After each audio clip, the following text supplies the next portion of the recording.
Hey Run Junkies, welcome to the Runners Without Limits podcast. I'm Coach Heather. This is episode 124 for the weekend of November 12th, 2021, part 1. We are going to talk about wine and dine today. Jen and I got to record this podcast at the Walt Disney World Resort for this weekend. We're very excited about this. So before I get into the regular part of the podcast, I want to kind of give you a couple of post-weekend thoughts that I basically, it's taken me a few days and some recovery from sleep deprivation to discuss. We are talking about the Expo and 5K here in part 1. Part 2 will come within 24 hours of this podcast. You should see that by early Saturday morning on November 13th. So please stick around, stay tuned. There were a couple of things that we noticed. The weather affected our impressions. So what you're about to hear is, especially with the 5K, because it was so rainy, we had some expectations that, there were going to be fewer character stops and all of this stuff. So this particular recap isn't necessarily indicative of what Run Disney is doing. As you'll hear in the in the 10K and half recap, once the rain stopped on half marathon day, a lot of what we kind of expect from the Run Disney events came back. The rain just affected, unfortunately, what we would see normally on a day like that. So before we get into that, I want to read a review from Apple Podcasts. This is from Michigan Alum 10. Inspiring, fun, and inclusive content. Heather and her good friend and athlete Jen are authentic and inclusive. They make a point to encourage runners of all experience levels and are, quote, here for the people, unquote. They're committed to building a community, answering viewers' questions, and sharing their personal experience. Goal setting, race recaps, catch-up chats, running, gear advice. This podcast has it all and never disappoints. Listening to them on long runs is like catching up with old friends. Longtime listener and will continue to support this community. Michigan Alum 10, thank you so much for this 5-star review. It means so much to us. And please, if you have a moment, leave a review wherever you find your podcasts. We love reading these reviews on the podcast episodes, but it also helps other people find us. This is how the algorithms work in these particular situations. So the more reviews, the better reviews we have, the more people will find us. So thank you so much for that review.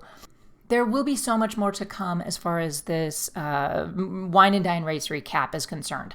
I will have videos coming to you on the YouTube channel, probably multiples of them, at least 2, maybe even 3. There will be blogs. Jen's going to write a 5K race recap, and I'm going to write recaps of the whole weekend, including the 10K and half marathon. So there were a couple of things that we discuss here in this episode that have occurred to me. And sort of as I edit these, I come up with answers that I didn't really think about. If you've been to a Run Disney event, you know that there's a lot going on, and it takes a while to really process what some of this is. So we talk about the I did it finish line photos. So if you've done a Run Disney event, once you get your medal, there are step and repeats, these backdrops that say Run Disney on them, and there's a PhotoPass photographer there. You can hold up a sign with your distance and say I did it. Well, these used to be between where you picked up your medals and the gear bag check. This year, they moved that out into the meet area, so into the main area where you get transportation, you've got the food and beverage. All of that, the I did it step and repeats, are moved outside of that finisher's chute. For a while, we couldn't figure out why they did that, but I think what they did here is they moved it so you can actually gear check your medal your previous medals that you've collected over the weekend and bring them into this I did it area, this step and repeat area. So this is something to consider that I felt was, if it was possible before, it was kind of difficult to kind of go get your gear bag, then go back to the step and repeats. So I think them moving that out into that area, into the meeting area, will help you. So if you did the 5K and the 10K, you could check those, grab them, and then get a picture with all of your medals in that area. Just something that kind of occurred to me after that. Now, on the other hand, there are only 4 of these. There used to be like 8 to 10, maybe even more of them. There are only 4 of these. The lines were much longer than we're used to as a result, and they are kind of a choke point where they're located right now. So when the Walt Disney World Marathon Weekend event guide comes out, I will kind of take a look and see if they've moved that or have kind of learned that needs to be in a different place. I don't know. All right. It was exciting to be back. There were some changes, but most of it was just kind of expected, but it really felt like a real Run Disney race weekend. So let's get into it. This is Jen and we are talking about the 5K and the Expo. Enjoy this podcast. Hey Run Junkies, welcome to the Runners Without Limits podcast. I'm Coach Heather. And oh my gosh, I'm like 5 feet away from Jen. We can touch. We're touching hands. Yay! So we are at Coronado Springs at Walt Disney World. Jen, you just finished the 5K. I did. It was quite the adventure. Yes. And the emotions were all over the place. Oh we my can gosh. get into that if you want. Yes. But just like being back at a Run Disney starting line, like the emotions were there yesterday at the Expo. Mm-hmm. But this was another level. Just being there, it felt familiar. Yes. It was like we've done this a gazillion times, and it was the same thing every time.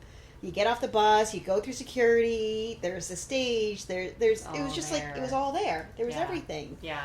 And, the friends and seeing people again that we've known and got through all of this. It was, oh my gosh. It was incredible. The fireworks at the start, everything was just like...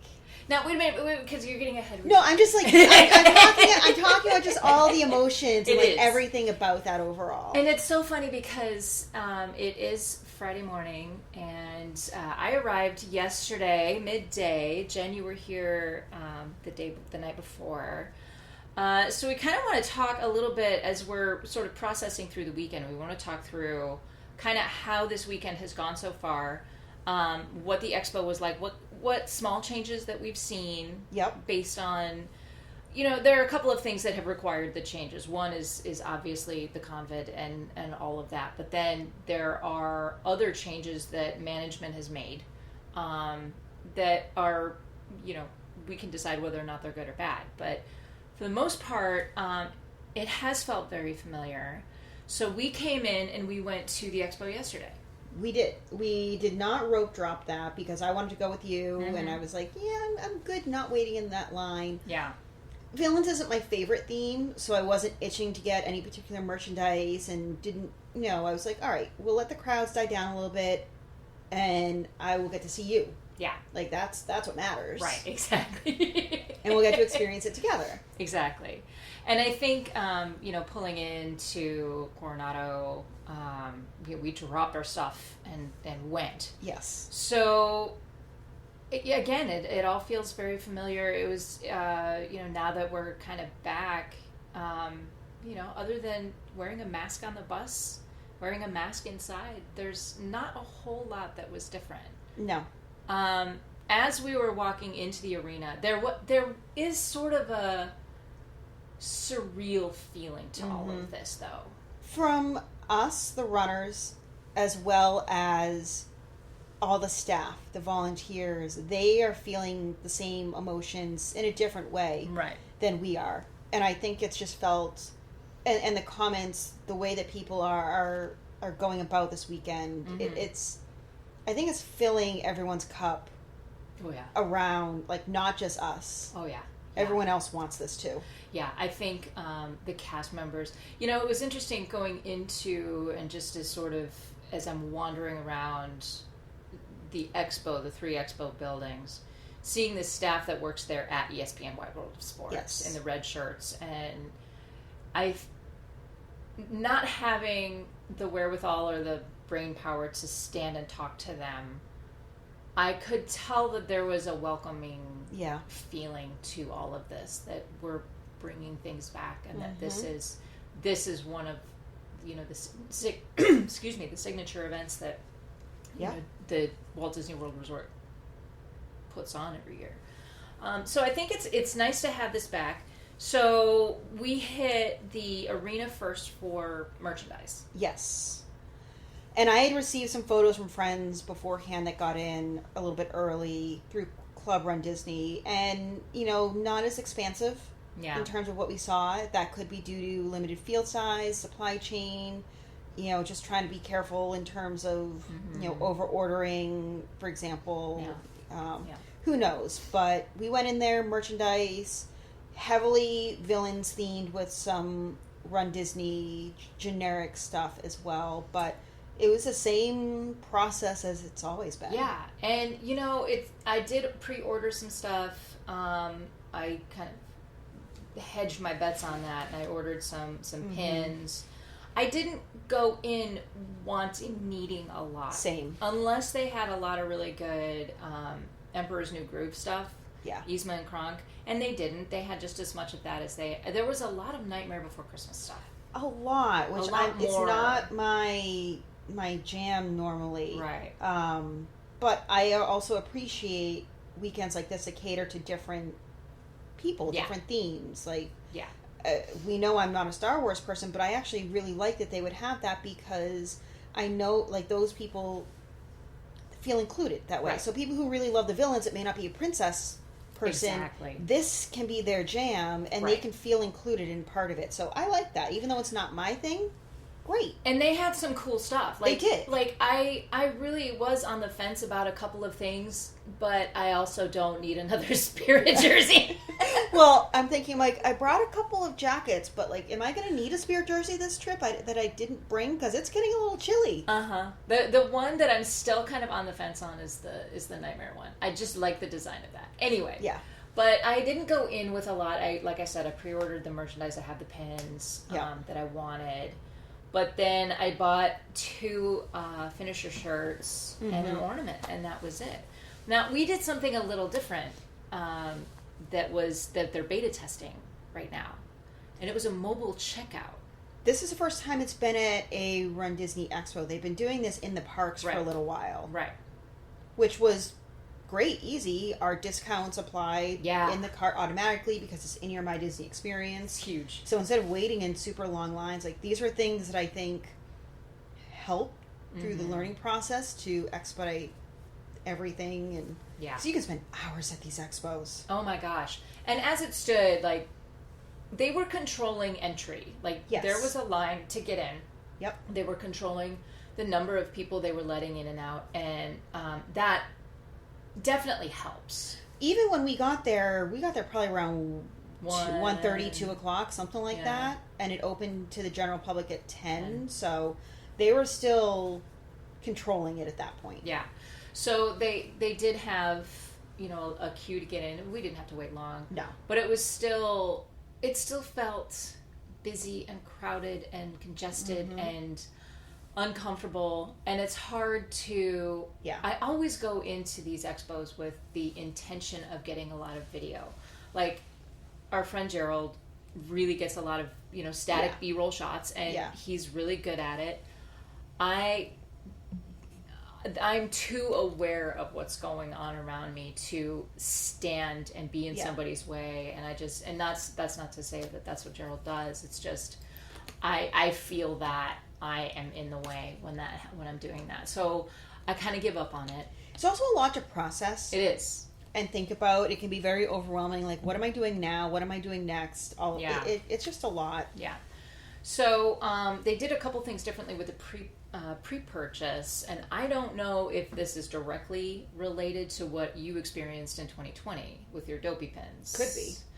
But what they did was they took all of the pre-purchased merchandise, they gathered it all up, they put it in a plastic bag and stapled the bag shut. Mm-hmm.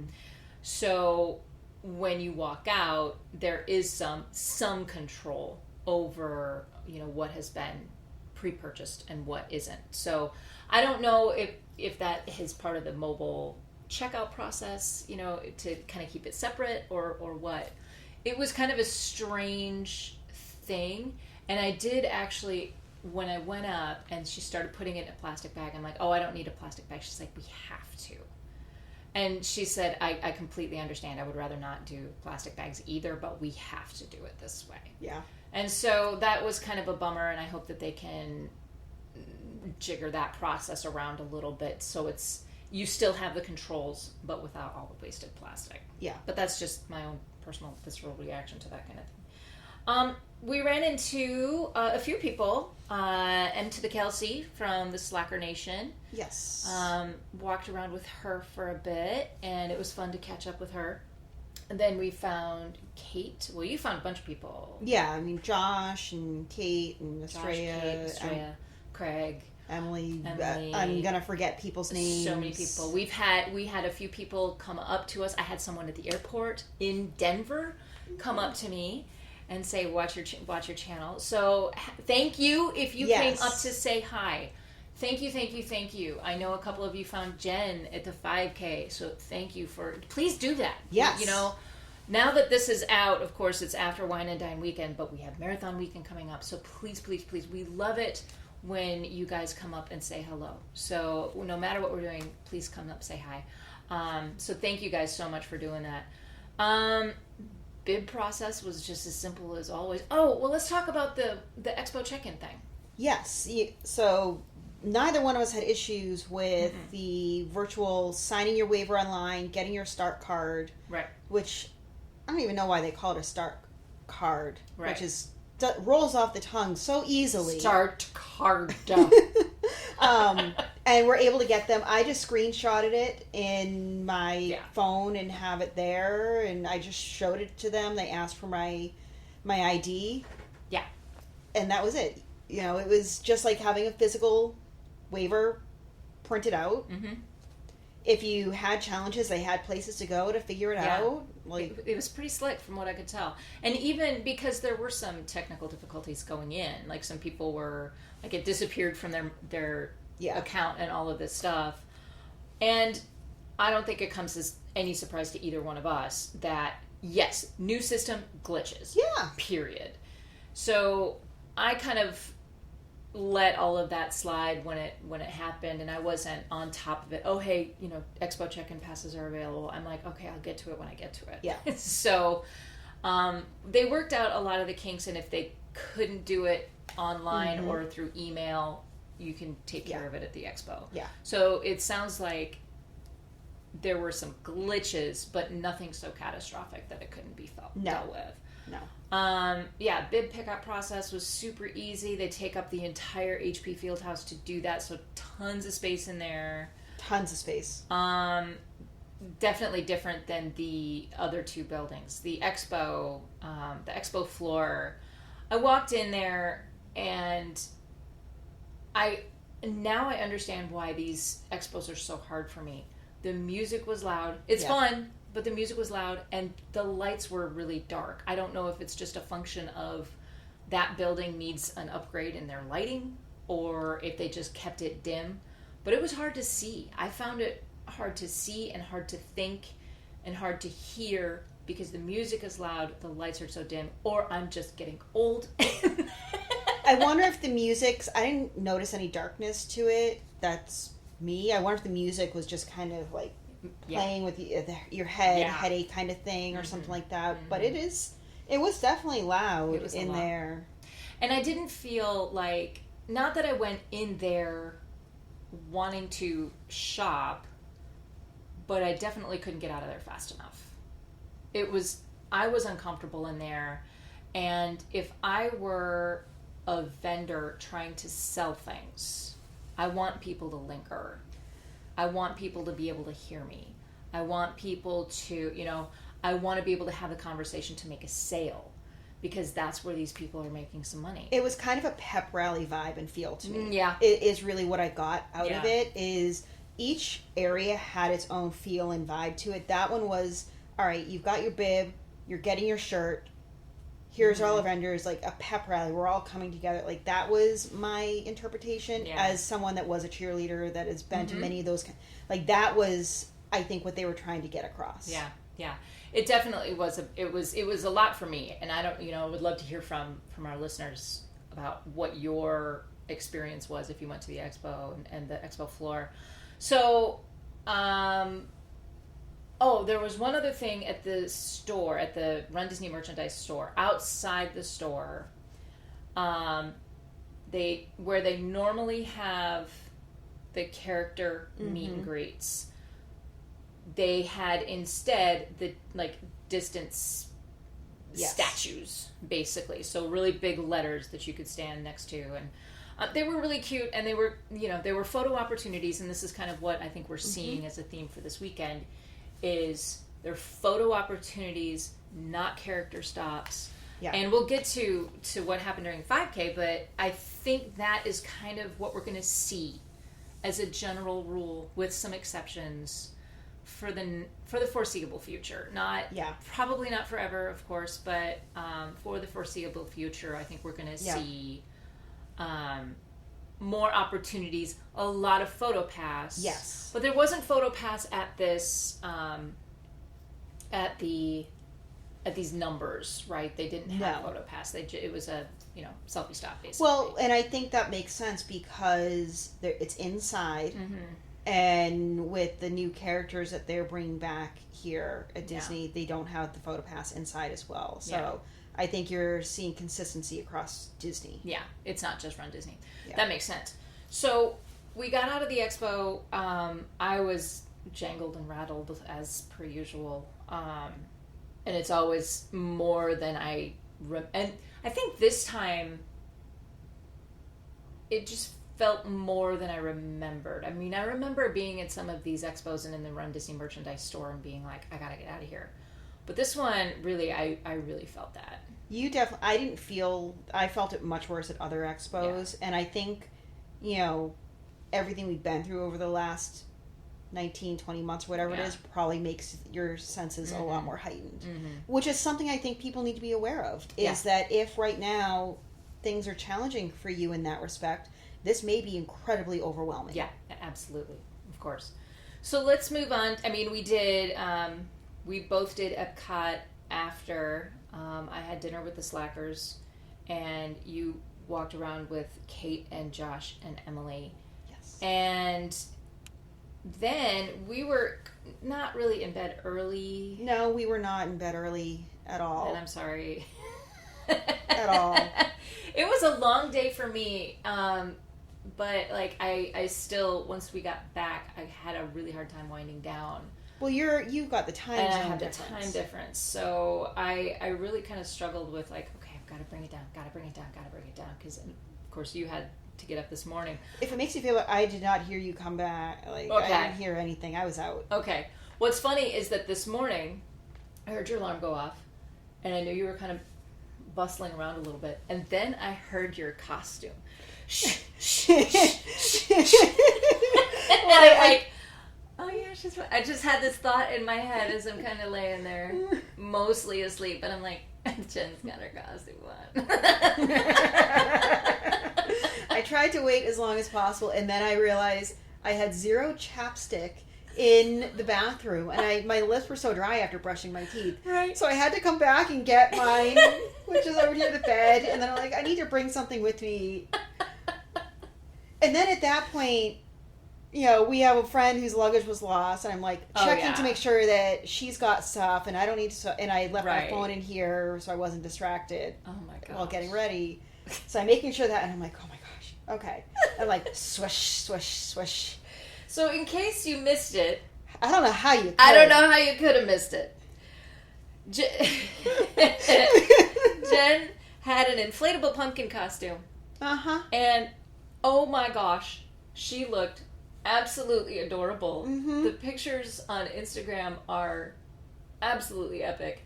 However, you made a very good choice. You didn't even know you were making this really good choice at the time. I know. So talk me through, because I was in here in the room just kind of chilling out all morning long, thinking of the rain and this pumpkin. So when it was going to rain, my first thought was, don't let it soak through this pumpkin, because like I don't want it to weigh it down so much that it's not going to inflate, or that something's going to happen. Like, how is this going to work? Right. But then as I'm in the starting area, as we're kind of hanging out with friends beforehand near the stage, I'm like, oh, I'm nice and dry inside. Uh-huh. And oh, people are staying their distance away from me. This is great. I like this. What else can I do in this kind of costume? I love it. And it was just this great. So I put it on and I didn't inflate it. I can't get through a door with it. I was going to say, like, how did you sit down on the bus? I didn't. So I got on the bus, and after I got off the bus is when I turned. There's a battery-powered fan in it. Uh-huh. And I turned it on once I was off the bus so it could start to inflate. And I've got my bib in my hand because I need help putting it on. Right. And fortunately, I remembered magnets. That's smart. The bib magnets. And I've got one person holding the armhole closed so I can bring one of my arms in, and someone else helping put the magnets on the front. And we're like working to put the bit. It was just like the funniest thing. Oh my gosh. And then I turned on, I had some lights taped to me in the front, which you couldn't really tell too much unless it was really dark. Oh, okay. So you could see when it was in the really dark areas. I saw that you left one of the. Well, it wasn't working. Oh, okay. But it magically turned on when I left. Okay. Yeah, it was on. Like, I'm like, oh, she just decided not to use those lights. Okay. Yeah, it wouldn't turn on for me, and I came back and it was on. So yeah. I don't know. You must have had a special touch. It was just me. Yeah. It was just me. So okay. 5K through Epcot, start staging and finish line at Epcot. This is a change from, 2019 was... It was Epcot as well. Still Epcot, right. So before that it was Animal Kingdom. So they have changed that in recent years, but this one, when I looked at the course map and I did the breakdown, I really liked how this course laid out, because this is the first time in a couple of years where you've had access to a good chunk of Epcot that isn't closed and walled off. There's still a lot of walls up. Yes. But you have more room to get around, where, Wine and Dine 2019, they took us out the back way and you didn't have that epic spaceship Earth shot and all that stuff. This was your standard finish that we're used to. Yeah, and I think... So let's go to the start staging area. So the way that they've done it this year, instead of corrals, they have start groups. They're corrals. Let's just call a spade a spade. They're corrals. Okay. So that was what you're... So did you go in and stand around? Yes. Okay. We were standing in a corral. Like the only difference was that it has S1, S2 versus A, B, C. That is literally the only difference. So knowing what you know now, post 5K, do you think this was a decision they made because of the COVID, or do you think this is a decision they made just because they wanted to change things up? I think this is an efficiency thing for them. Okay. I think it's a process efficiency. Every time that we have these races, we hear complaints about corral placement and this and that. So they're reducing the number. I think there are 4 total. Yeah. They're just kind of... I think they're trying to simplify it, get rid of all the issues with placing people. My assumption is that anyone with the proof of time is in the first one. Mm-hmm. And then the others are kind of based on some randomness, some estimated time that you put down. Right. Which is strange, because Club Run Disney, for example, was promised their own corral. Yeah. And, as part of that sales pitch, what happened there? So if you were Club Run Disney, we'd love to hear from you. Yeah, and I didn't see anything there for the 5K. It'll be interesting to see what happens for the 10K and half. The 10K and half. And I think those two are different than the 5K. Absolutely. I think you'll see it something different. So when we chat, maybe tomorrow and Sunday. It's not timed. It's not. Yeah, exactly. It's not timed. So you had the MCs out. Yes. They're all back. Carissa, Pelkey, Riley, they were all there. It was great. Oh my gosh. So at 5 o'clock, my alarm goes off. Yes. And I knew you were out there. I hit snooze once. 5:10, I get out of bed. I'm kind of futzing with my coffee. And I know I told you this, but as I'm standing here, as if she were standing right outside the door, I hear Carissa count down, and I almost lost it. Oh yeah. And I'm here. I'm two miles away. Yeah. And I can hear, the wind was just perfect. And I could tell later on when they had moved to the finish line because I couldn't hear them anymore. Even though it was probably just across the way. Oh yeah. I couldn't hear them anymore. Away. So it was just interesting that I could hear John. I could hear Carissa. And it was really kind of fun. And I stepped outside for a minute because our room is facing that direction. And, I didn't see the fireworks, but I saw the remnants of them and all of this stuff. And even in the rain, I was like, oh, this is so cool. And so if there was any FOMO over not doing the 5K, I didn't want to get up and, do a 5K, at dark 30 and be on buses and stuff like that. Why not? I think the FOMO would have been around being back at that first race. And that's really what I wanted from this. I didn't care about the 5K as much. Yeah. I mean, obviously, based on my costume and time and all that. Yeah. But it was just being there. So what were their emotions? The MCs, the people that were there. Oh, they felt the same. They were so happy to be back. Pelkey's like, hey, I've got a job again. Hey, it's great to be back. Thanks for giving me a paycheck. Appreciate it. Nice. Things like that. So walk me through how the race felt. What were some of the changes that you'd noticed? What were some of the things that were the same? Well, it was really interesting because I physically could not run in the costume, so I walked the entire thing. And from that perspective, it was very different for me because I'm not used to that at all. Right. And it was fun to do it in a way. I saw lots of families out there, which is typical. Yeah, lots of kids, and got a ton of comments. They were like, "What? Oh my gosh! How are you doing this?" And I got a lot of questions and looks and comments, but. Within the first mile, there were a couple of basically photo opportunities with tree and cauldron, Andy's toys, some of the toys there laid out, the blocks and Etch-a-Sketch and some of the other stuff. And they did have photo pass there to help take your photo. So kind of stage, I don't want to even say step and repeats because they were just really nice photo opportunities there that were well designed. Sort of like vignettes of... Yeah. Your typical 5K mile markers with the round circle with the miles and the time. It's not your typical rectangular board. Well, the 5K ones have always been the small. Yeah, exactly. Things. Yeah. So that's the same. There were 2 characters on course, and as I was going into Epcot in China, I could see. I'm like, is that Shan Yu? No. I could look and see in the back, and.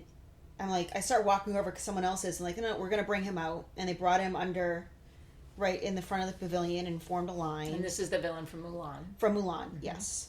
It's oh, nice, I actually got a character. And at this point, the race had been going on for 45 minutes. Right.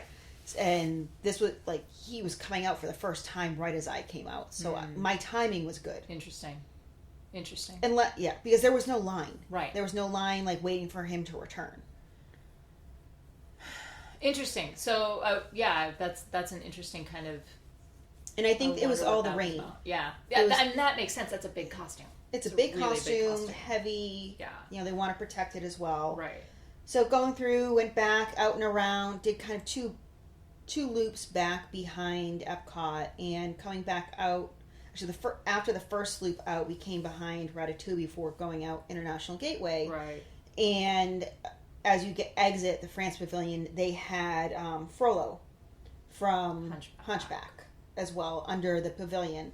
So with both of these, they had like a little bit of barrier between you, you know, a little hedge or something like that, so you can't get right next to them. I mean, I couldn't get right next to anyone. But I am my own social distance bubble. So those were the only two characters I saw. I haven't been on social media to see if there were any others. Those are the only ones that I was seeing on social media this morning. So, but then they had a PhotoPass photographer located right after the Starbucks as well, pointed towards Spaceship Earth, which I was surprised was not lit up. Really? And not even in the purple? No. Huh. It was not lit up. But they had a PhotoPass photographer taking our photos, and I don't know if it was intentional because of lighting or something like that. I don't know. But yeah, I mean, there were tons of PhotoPass photographers on course. Good. It was a crowded course. Yeah, but it's a 5K. The 5K usually is, and then when you have the rain added to it, it certainly can. You know, when it's wet, it can get slippery. People are slowing down. You have the families. You have all of that stuff. So, crossing the finish line. We haven't discussed this. They you could hear them announcing to slow down, that it was slippery. Because if you've ever been over a Run Disney Finish Line, they lay out. It's a tape. It's basically a tape. You know, something that has a big, but it's a big banner. It's almost like a big vinyl banner that they lay down on the ground. That they lay down. It's probably 5 feet long or something like that. And then they're basically, slow down, it's slippery. They had people out there with squeegees trying to make sure that it wasn't too slippery for everyone. Okay. Making sure. But as I'm getting up to finish, Pelkey calls me out. He's like, "We've got a giant pumpkin. This is the greatest thing I've seen all day." And I told him, I just, someone pulled me off, got off their boat and living with the land and just grabbed me. Love it. So it's great getting a shout out from Pelkey there in finishing. And then as I'm crossing the line, one of the PhotoPass photographers is like, Pumpkin, come here. And it's like, all right, I'm going to stand here and you walk towards me. You are so going to be on the Disney page next year. I don't know if they want a soaking wet pumpkin though on it, but it was fun that, I had lots of comments and they were really making sure everyone was cautious, right. Slowing down, right. Hand out the medals, and it was like the exact same finish shoot that we've always had. It felt real, medals, it felt right. Medical, someone hands you a water, someone hands you a Powerade, you go through, you get your food box. Yeah. they didn't have the stages set up I did it in the background. Okay. Which doesn't surprise me necessarily because there's a lot of standing around and that can people can congregate there. Yeah. And then you just exit out with bag check and the reunion area. But then they had tables around, they had the reunion area. They had the beverage merch. They had the tent was up. All that was up. Yeah. Okay. It was like... It felt... normal. 99% back to normal. Pretty much. One thing you mentioned when you crossed the finish line to keep in mind... Oh, yes. I mentioned this to you. I've done a number of races, including Berlin, major race. And because masks are required on transportation, they've always given out masks at the end of a lot of the races I've been doing. Right. None of that here. Okay. So make sure you bring a mask with you and keep it on you because you need it to get back onto the bus. Yeah. Now, I don't know what would happen if you lost yours, if something, if something happened. I would imagine somewhere they would have some extras, but don't count on it. Like medical would have boxes. That would mean you're going to have to go all the way back. Right. But that's kind of what I'm saying is they're on site somewhere. So I would assume that at some point, and that may be something that they didn't think of to provide. And first race back, they're working out the kinks, they're ironing out the wrinkles. It could be a supply issue that they only have so many and not enough for runner. Like, who knows? Yeah, exactly. There were no Mylars, none of that. Really? No Mylars? No Mylars that I saw. Interesting. Okay. And I wonder, again, it's a 5K? It's a 5K. So it'll be interesting to see what happens tomorrow. It will. Any final thoughts before we close up for right now? I know, because we've got stuff to do. We've got stuff to do, and we've got to talk about more stuff after this, too. I know. There's more to come. No, it was so good to be back, be with our people, and enjoy it. And if you ever get a chance to run, and I put run in quotes, in a costume like I ran in, do it, because the number of smiles I was putting on people's faces made it worth it. Like, I had a giant smile on my face the entire time because I was getting so many comments, and it was nice to see all the volunteers smile and comment, and all the staff, all the cast members commenting. Just because they're out there early, and to show them that you're having fun and do all that, it makes a difference. And I had people coming up taking photos with me as well. You're your own character. I was my own character stop. People would be like, I'm near the giant pumpkin. Just look for the pumpkin. You can't miss her. You can't miss her. It's short, but you can't miss her. Love it. But yeah, so I would say if you ever have that opportunity, and we talked about this a little bit, I spectated a half marathon in that as well and got the same reaction. If you have a chance to do stuff like that, do something weird, go crazy, do it. This is the place to do it. Yeah, absolutely. Well, it sounds like a good time for the 5K. We got through the expo, and 10K is tomorrow, but we will check in with you later.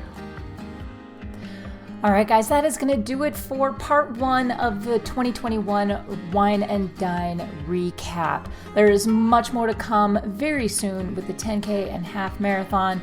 Those are going to drop very early on Saturday the 13th, so please stay tuned and subscribe for automatic downloads. So thank you so much for listening to the Runners Without Limits podcast.